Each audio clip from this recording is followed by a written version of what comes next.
আপনারা দেখছেন কেলি দুর্গার আগমনী আড্ডা 2023। আজকে আমাদের সাথে আমরা পেয়েছি এমনই একজন মানুষকে, যিনি তার অভিনয় গুণে আপনাদের এবং আমাদের সবাইকেই বারে বারে মুগ্ধ করে থাকেন। আজকে আমরা আমাদের সাথে পেয়েছি শ্রী সুদীপ মুখার্জিকে। তোমার ছোটবেলার দুর্গাপুজো স্মৃতি, ছোটবেলার মহালয়া এবং এখনকার দুর্গাপুজো, এখনকার Mahalaya, how do you celebrate? It's a huge difference. আমার ছোটবেলার দুর্গাপুজোটা সত্যিই ভীষণ আনন্দের ছিল, মজার ছিল। এক একবারে এক এক রকম অভিজ্ঞতা, সবটা হয়তো বলা মানে মনেও নেই, রিকল করে করে বলতে হবে আমার। তবে দেখো, মহিষাসুর মর্দিনী সোনা, এইটা একটা সেলিব্রেশন ছিল সেই সময়। এবং আই স্টিল রিমেম্বার যখন 77-এ হলো, মানে যেটায় মহিষাসুর মর্দিনী থামিয়ে রেডিও স্টেশনে উত্তমবাবুর ইয়েটা নিয়ে আসা হলো, সেইটাও আমরা শুনেছিলাম। এবং আমি তো তখন খুবই ছোট, কিন্তু অদ্ভুতভাবে সেই মহিষাসুর মর্দিনীর মহালয়া স্পেশাল অনুষ্ঠানটাকে কিন্তু আমি শ্রোতা হিসেবে, ছোট্ট একটা শ্রোতা হিসেবে আই স্টিল রিমেম্বার, আমি কিন্তু রিজেক্ট করেছিলাম, আমার ভালো লাগেনি। কারণ আমার জীবনে ছোটবেলা থেকে ওই ভোরবেলা 4টের সময় উঠে মহিষাসুর মর্দিনী শোনা, এটা ইজ পার্ট অফ লাইফ। এটা আমার স্নান করা, খাওয়া দাওয়ার মতনই। বছরে একটি দিন আমি মহিষাসুর মর্দিনী শুনব, ওই মহিষাসুর মর্দিনী শুনবো। It is part of life, it had become part of life. এবং সেখান থেকে কিন্তু দ্বন্দ্বটা, আমি ভালো লাগা, কোয়ালিটি ইত্যাদি নিয়ে আমি যাচ্ছি না, মানুষের ইমোশনের সঙ্গে জড়িয়ে যাওয়া। এবং ওই মহিষাসুর মর্দিনী কিন্তু মানুষের ইমোশনের সঙ্গে জড়িয়ে গেছে। ধীরে ধীরে যখন বড় হই, আমাদের পরিধিও বাড়তে থাকে, আমাদের বন্ধু সঙ্গ বাড়তে থাকে। এবং আজকের দিনে দাঁড়িয়ে আমার একটু বেশি মেকানিক্যাল লাগে।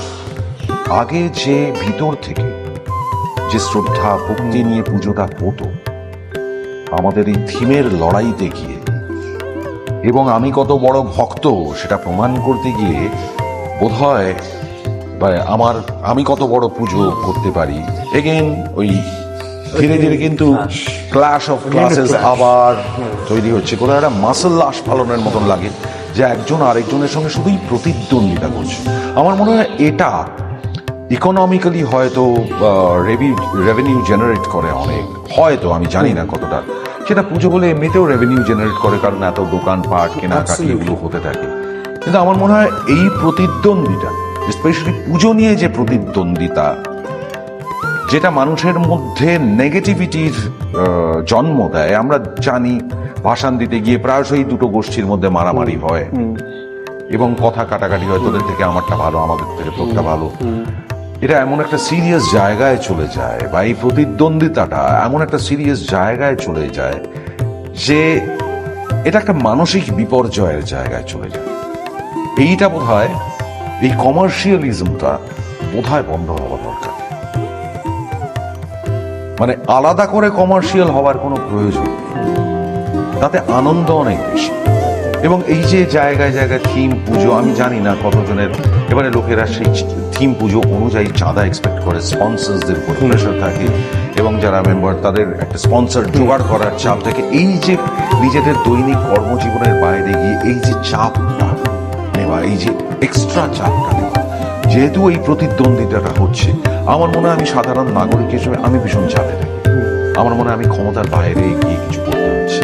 আমার রেগুলার দৈনন্দিন জীবনে যে স্ট্রাগল, তার বাইরে গিয়ে আরেকটা স্ট্রাগল আমার বোঝা হয়েছে।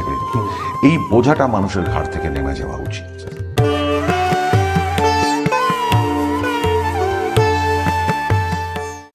রূপালী পর্দায় তোমার পছন্দের দুর্গা চরিত্র অভিনেত্রী বা প্রিয়তম দুর্গা চরিত্র অভিনেত্রী কে? আই ডোন্ট নো, আলাদাভাবে আমি কারোর নাম করতে পারবো না, প্রত্যেকেই ভালো তাদের মতন করে চেষ্টা করেছে। কিন্তু আমার কাছে মা দুর্গা সো হিউজ, এত বড়, এত এত বিশাল মা। তো আমার না সবসময়ই দুর্গা প্রতিমা ভালো লাগে। আমি ইন ফ্লেশ অ্যান্ড ব্লাড মাকে দেখি, যে প্রায় দশভুজার মতন সংসার সামলাতেন। কিন্তু আদারওয়াইজ সেজে গুজে দুর্গা, আমার মা দুর্গার প্রতিমাই সবসময় আমায় টেনেছে। বিশেষ করে আমার এখনো সেটা ভীষণ সাবেকি দুর্গা প্রতিমা, বাগবাজারের বিশেষ করে, মানে আমার দেখেই গিয়ে সামনে দাঁড়ালেই মনে হয় মাথাটা আপনিই নিচু হয়ে যাচ্ছে। এটা হচ্ছে আমার কাছে মা দুর্গা। অনেক ধরনের দুর্গা প্রতিমা তৈরি হয়েছে আমরা যখন খুব ছোট, হেমা মালিনীর মুখের আদলে সাবেক দুর্গা থেকে বেরিয়ে এসে বারোয়ারি দুর্গাপুজোর একটা চলন উঠেছিল। এখনো সেই দুর্গা প্রতিমা বহু জায়গায় তৈরি হয়, যেখানে এখন অনেক আর্টিস্টিক মা দুর্গা তৈরি হয়, খুব ভালো, মানে আর্ট ওয়ার্কটা সাংঘাতিক জায়গায় চলে গেছে। কিন্তু আমার এখনো সাবেক দুর্গা, তেমন ধরো ম্যাডক স্কোয়ারের মা দুর্গা, ওই যে সোনার কাজ করা, ওই যে ইয়ের কাজ, চুরির কাজ করা, ওইটা বাগবাজারের ওই সবুজ রং, সাদা ইয়ে করা, হ্যাঁ। তো এই যে সামনে গিয়ে দাঁড়াচ্ছি এবং মাথাটা আপনি নিচু হচ্ছে, ইনি আমার কাছে মা দুর্গা, আমার প্রিয় মা দুর্গা, ইনি আমার মৃন্ময়ী মূর্তি। So I have never seen Ma Durga in flesh and blood. It is always in সেই জায়গা।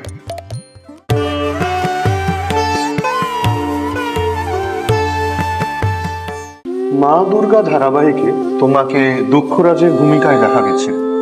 সেই ধারাবাহিকের কিছু মেমোরিজ, কিছু স্মৃতি। অনেকদিন হয়ে গেছে। আমার প্রচুর মেয়ে ছিল, আমি জানি, এবং তারা সবাই এসে প্রায় মেয়ের মতন করেই সকাল থেকেই আমার ঘাড়ে মাথায় উঠত।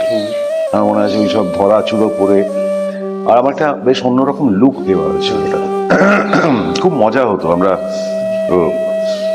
দক্ষরাজের চরিত্রটা বোধহয় মাস 6 ছিল, তারপরে মারা যায়। আলাদা করে অন্যান্য শুটিং এর মতনই হতো, কিন্তু খুব মজা হতো। আমরা সবসময়, আমি একটু অন্যরকম ভাবে করার চেষ্টা করেছিলাম চরিত্রটা। মানে যখন সে দুর্বাসার অভিশাপ পাচ্ছে এবং তার ভালোটা নষ্ট হচ্ছে, তারপর থেকে তার যে এগ্রেসিভনেসটা অনেক বেশি ফিজিক্যাল ছিল সেটা। সো এটা খুব মজার। আর পায়েলকে আমি অনেকদিন ধরে চিনি, পায়েল আমার মেয়ে হয়েছে। So it was fun actually. মানে আলাদা করে সাংঘাতিক স্মৃতি বলার মতো, কিন্তু আমাদের যেখানে শুটিং করতে যেত সেটা একটা খুব অদ্ভুত জায়গা, হাইড রোডে। এবার সেখানে অদ্ভুত একটা জ্যাম হতো। যে সময় লরিগুলো, কন্টেনারগুলো চলতে আরম্ভ করতো, সেই সময় একটা অদ্ভুত জ্যাম হতো। এবং আদারওয়াইজ শুটিং যেরকম হয়, আমরা এত অভ্যস্ত না শুটিং এ। ওই আড্ডাটুকুনি বা একটু খাওয়া দাওয়া, এইটার বাইরে টেলিভিশনের অন্তত শুটিং এ বিশেষ সাংঘাতিক কোনো স্মৃতি বলার মতন। এটা খুব গতানুগতিক আমাদের জীবনটা। আমরা সকালবেলা যাই, মেকআপ করি, ব্রেকফাস্ট করি, তারপরে চা খাই, তারপরে আমাদের কাছে স্ক্রিপ্ট আসে, আমরা শুটিং করতে যাই, সেখানে একটু প্র্যাঙ্ক করা হয়, একটু মজা করে যাতে লাইটলি থাকে, আবার লাঞ্চ ব্রেক হয়। So it's a very regular life. মানুষের রেগুলার অফিস যেরকম হয়, আমরা সেরকম রেগুলার টেলিভিশন ইন্ডাস্ট্রিতে অন্তত সেইভাবে শুটিং করি।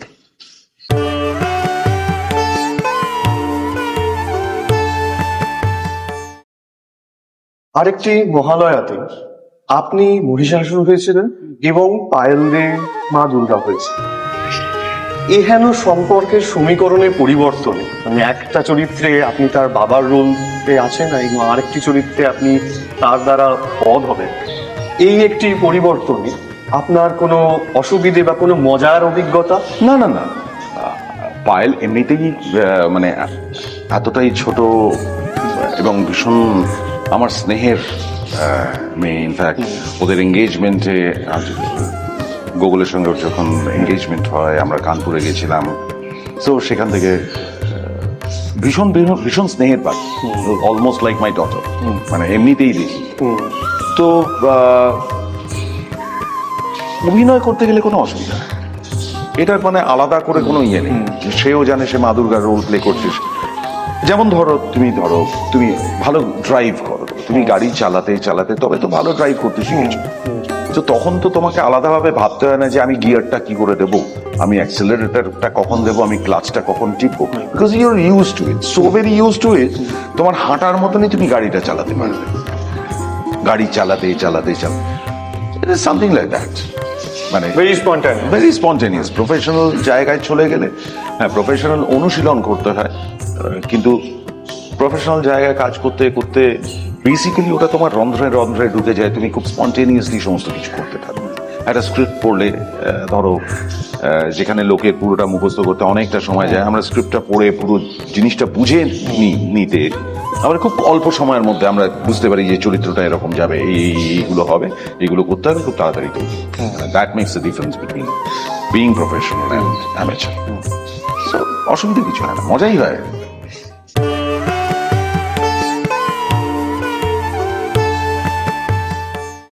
আর কিছুক্ষণ পরেই ঘরে ঘরে বেজে উঠবে বেতার মাধ্যমে সেই অমোঘ কণ্ঠস্বর, সেই চিরন্তন মহিষাসুর মর্দিনী। এমন একটি সময়ে, এমন একটি শুভক্ষণে আমাদের দর্শকদের উদ্দেশ্যে এবং আপামর জনতার উদ্দেশ্যে তোমার যদি কিছু বক্তব্য বা কিছু তোমার দর্শন তুমি তাদের সাথে শেয়ার করে নিতে চাও। দর্শকদের উদ্দেশ্যে একটাই মানে কি বলবো, প্রচুর কথা কিছু নয়, সকলে খুব ভালো থাকুন। মানে আমরা যে জিনিস নিয়ে, যেগুলো নিয়ে আজকে লড়াই করছি, প্রতিদ্বন্দ্বিতা করছি, এই যে বারবার আমার কাছে ক্লাসের কথা উঠে আসে, সেটা রিলিজিয়াসই হোক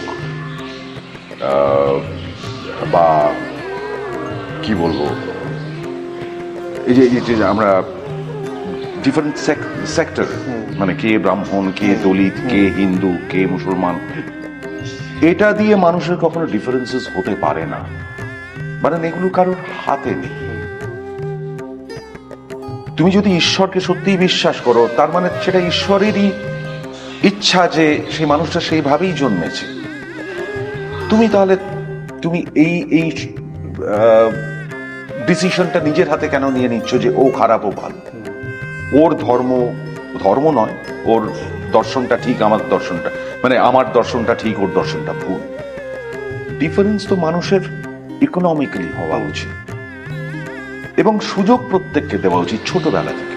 এই যে আমাদের এত রিজার্ভেশন, স্পেশালাইজেশন জায়গা, এত রিজার্ভেশন কেন হবে? মানুষ তো তার যোগ্যতায় তার জায়গায় যাবে, সেই যোগ্যতার সুযোগটা কিন্তু গ্রাসরুট লেভেলে হওয়া উচিত। রিজার্ভেশন বা সুযোগ কিন্তু সেইখানে, এবং সত্যিকারের যারা ইকোনমিক্যালি ব্যাকওয়ার্ড ক্লাসেস আছে, যারা সুযোগের প্রতিদ্বন্দ্বিতায় পিছিয়ে আছে, তাদেরকে সেই ব্যাকআপটা দেওয়া। ক্লাস ডিফারেন্স ক্লাস করিয়ে কোনো মানুষের আজ অব্দি কোনো সুবিধা হয়।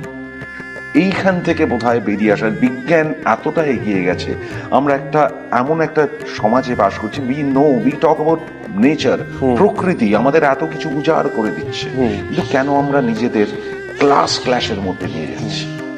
কেন এই মারামারিটা হবে? মানুষের কোনো মনুষ্যত্বের কোনো কাজে লাগে না।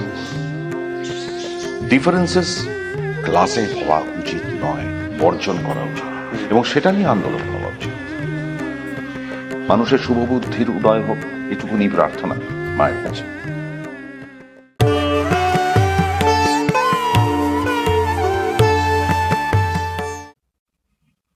দুর্গাপুজোর আগামী শুভেচ্ছা তোমাকেও, তোমাদের পুরো এন্টায়ার টিমকে অনেক অনেক শুভেচ্ছা। তোমরা খুব ভালো কাজ করো, ক্রিয়েটিভ কাজ করো, এবং মানুষের কাছে চেষ্টা করো মানুষের জন্য করতে। যাই করো না সেটা যেন মানুষকে উত্তরণের পথে নিয়ে যায়। আমার তোমাদের কাছে এটাই আবেদন এবং এটাই প্রার্থনা ঈশ্বরের কাছে, যেন তোমরা সেই শক্তিটা পাও। নিশ্চয়ই ধন্যবাদ এবং এখানে আসার জন্য এবং আমাদের সাথে এত কিছু শেয়ার করার জন্য। It was wonderful talking. Same here, I feel honoured. আমি গর্বিত যে তোমরা যারা আজকে এত ছোট কিন্তু এত ট্যালেন্টেড, তোমরা আমাকে এই সুযোগটা দিয়েছো তোমাদের সামনে আসার। I feel honoured. Thank you so much, thank you so much. আমাদের টেলিদুর্গার আগমনী আড্ডার পরিবারের পক্ষ থেকে তোমার জন্য ছোট্ট একটি উপহার আছে।